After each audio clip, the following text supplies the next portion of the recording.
നൽകിയ നാമനിർദ്ദേശമാണ് ഫാത്തിമ മാതാവ് അഥവാ ഔർ ലേഡി ഓഫ് ഫാത്തിമ. 1917 പോർച്ചുഗലിലെ ഒരു ചെറിയ ഗ്രാമം ഫാത്തിമയിലെ കോവാഡ ഇലിയ എന്ന പ്രദേശത്ത് 3 കുട്ടികൾക്കുണ്ടായ മാതാവിന്റെ ദർശനം അടിസ്ഥാനമാക്കിയാണ് ഈ നാമനിർദ്ദേശം നൽകിയത്. ഫാത്തിമയിലെ കാഴ്ചകളില്ലാത്ത ഒരു സാധാരണ കുട്ടിയുടെ 3 കുഞ്ഞുങ്ങൾ ലൂസിയ, ഫ്രാൻസിസ്കോ, ജസീത ആടുകളെ മേച്ചുകൊണ്ടിരുന്നു. മെയ് 13 മുതൽ ഒക്ടോബർ 13 വരെ 6 പ്രാവശ്യം അമ്മ അവർക്ക് ദർശനം നൽകി. ഈ ദർശനങ്ങളിൽ ലോക സമാധാനത്തിനും പാപികളുടെ മാനസാന്തരത്തിനും വേണ്ടി പ്രാർത്ഥിക്കുവാനും ജപമാല ചൊല്ലുവാനും അമ്മ ആവശ്യപ്പെട്ടു. പ്രാർത്ഥിക്കുക, പരിഹാരം അനുഷ്ഠിക്കുക, അനുദമിക്കുക എന്നീ ആഹ്വാനമാണ് അമ്മ അവർക്ക് നൽകിയത്. ഞങ്ങളുടെ നാടകം ഫാത്തിമയിലെ വെളിച്ചം.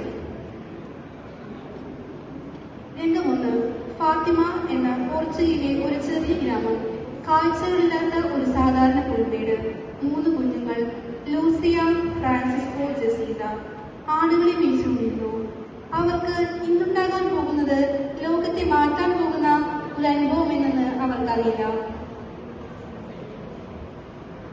ലൂസിയ, ജസീത, ഫ്രാൻസിസ്കോ ഉത്സാഹത്തോടെ ആടുകളെ കളിച്ചുകൊണ്ടിരുന്നു. അപ്പോൾ മാലാഖ അവർക്ക് പ്രത്യക്ഷപ്പെട്ടു.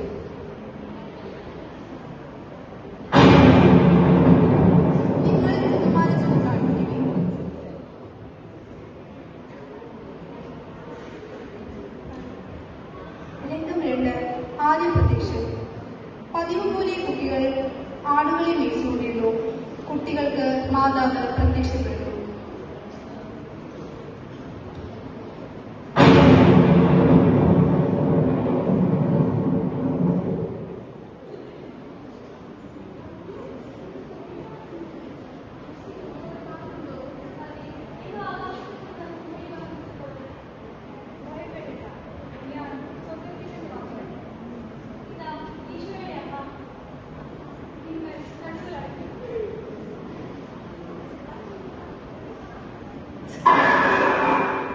കുട്ടികൾ നരകത്തിലെ ശിക്ഷിക്കപ്പെടുന്ന പാപികളുടെ കാഴ്ചകൾ അമ്മ അവർക്ക് കാണിച്ചു കൊടുക്കുന്നു. അവർ നശിക്കാൻ പോകുന്ന ആത്മാക്കളുടെ കാഴ്ചയിൽ നരകത്തിലെ പ്രയാസപ്പെടുന്നവരുടെ ദയനീയമായ ദൃശ്യങ്ങൾ ദർശിച്ചു.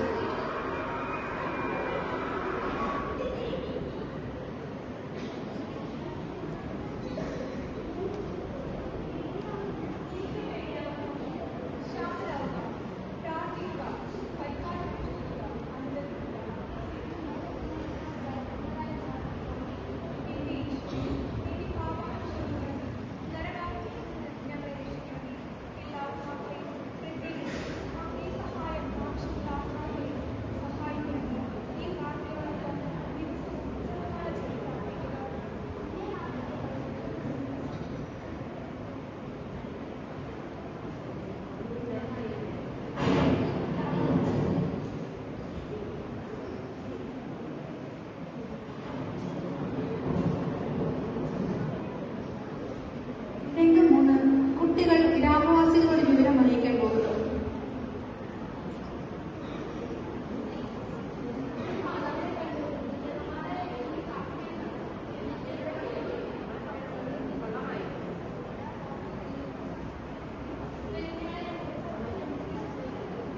രംഗം 4. കുട്ടികളുടെ ഒപ്പം ഗ്രാമവാസികൾ മാതാവിനെ കാണാൻ പോകുന്നു.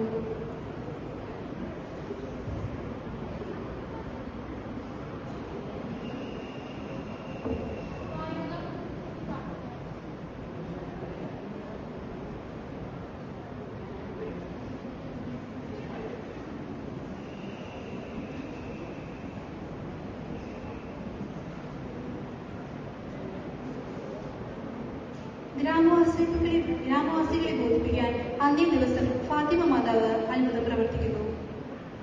ഫാത്തിമയിൽ സംഭവിച്ച വലിയ ജനശ്രദ്ധ ആകർഷിക്കുന്നു. ദർശനത്തിൽ ഭാവിയിൽ ലോകത്തിൽ പലയിടത്തും യുദ്ധങ്ങൾ ഉണ്ടാകുമെന്നും എല്ലാവരും വിശ്വാസം കൈവിടാതെ നിരന്തരം പ്രാർത്ഥിക്കണമെന്നും കന്യക വെളിപ്പെടുത്തി.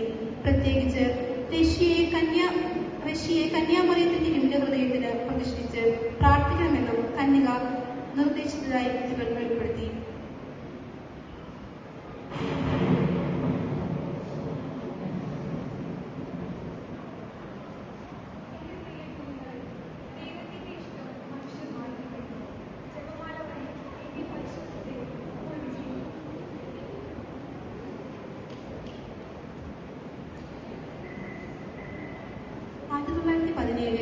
നടന്ന ദർശനങ്ങൾ, പ്രാർത്ഥന, തിരുത്തൽ, മാതാവായ മറിയത്തോടുള്ള ആത്മീയ പ്രണയം എന്നിവയിലേക്കുള്ള വിശ്വാസികളെ പ്രേരിപ്പിക്കുന്നു.